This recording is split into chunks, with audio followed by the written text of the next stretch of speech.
The fog curled around the dimly lit streets, swallowing the glow of the street lamps. Lily pulled her coat tighter around her as she walked, the night air thick with the scent of rain and something else, something unfamiliar. She wasn't supposed to be here, not this late, not in this part of town, but something had drawn her out. A feeling, a whisper of intuition that something was about to change. She first noticed him by the old bookstore, a shadow leaning against the wall, watching her.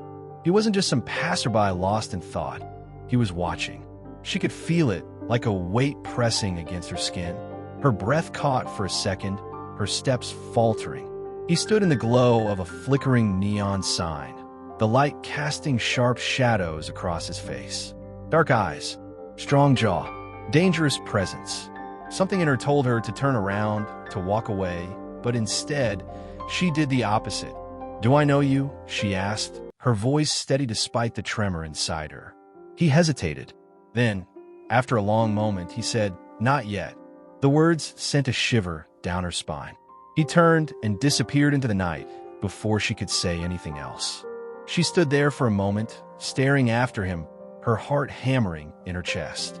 Something told her that this wasn't the last time she'd see him. For days, she couldn't get him out of her mind. Every time she closed her eyes, she saw him. The way he looked at her, as if he knew something she didn't, as if he had been waiting for her.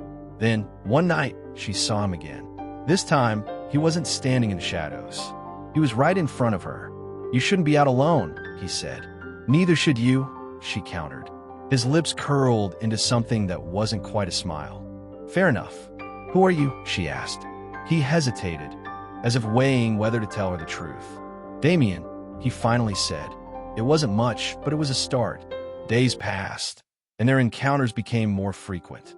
Sometimes, he was waiting for her after work. Other times, she'd catch sight of him watching from a distance, like a silent guardian. He never pushed, never demanded, just existed in the periphery of her world. And she let him. She knew she should be wary. Men who linger in shadows never bring good things.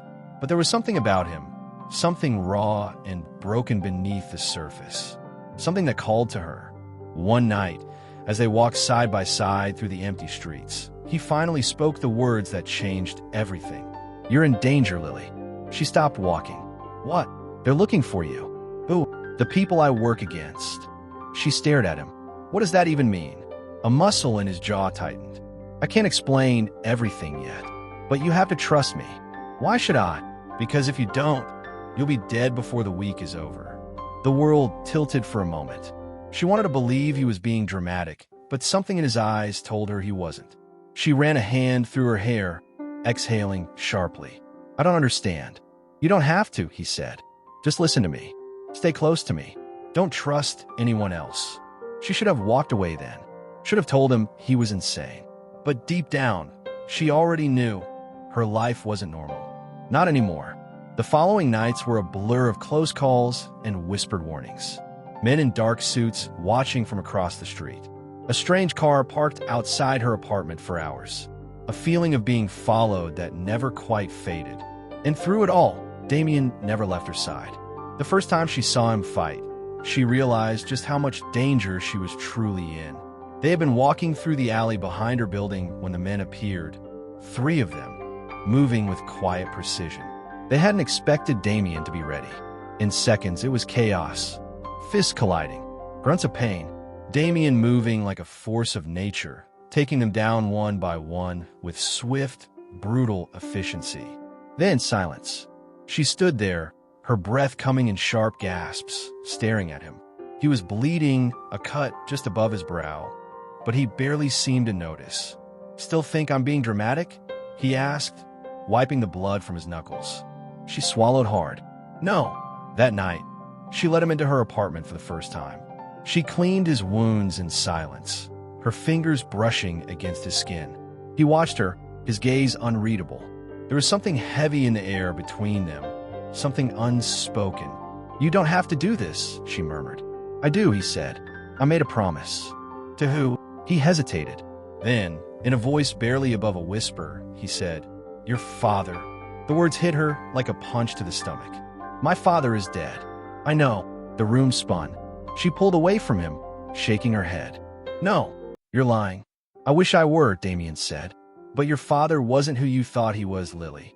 And now, the people who killed him are coming for you." The weight of the truth settled over her like a suffocating blanket.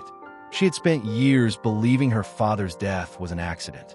But now, everything she knew was a lie. She wanted to run, wanted to pretend none of this was real. But Damien wouldn't let her. He pulled her back, his hands gripping her arms, his voice urgent. "I need you to trust me, no matter what happens." She looked into his eyes and, against all logic, nodded.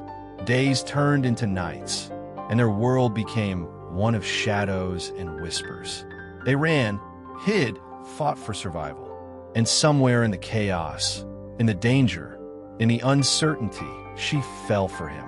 She fell for the way he protected her without hesitation. The way he looked at her like she was the only thing that mattered. The way he would have given his life for hers without a second thought. But love in the dark never comes without a cost. The night they came for them, everything fell apart. Gunshots in the distance. The scent of blood and fire. Damien throwing himself between her and the bullets, shielding her with his own body. She held him as he bled, his breath ragged, his fingers curling weakly around hers. "You have to run," he choked out. "No," she whispered, tears streaming down her face. "Lily, I'm not leaving you." A broken laugh escaped him. "Stubborn." "Damien, please," she begged. His hand came up to brush her cheek, smearing blood across her skin. "You were the only good thing I ever had." And then his hand fell away. A scream tore from her throat, but she wasn't ready to let go. Not yet. And as the night swallowed them whole, she swore she would find a way to bring him back, no matter the cost. Because love like this didn't just die. It fought. It endured. It survived, even in the dark.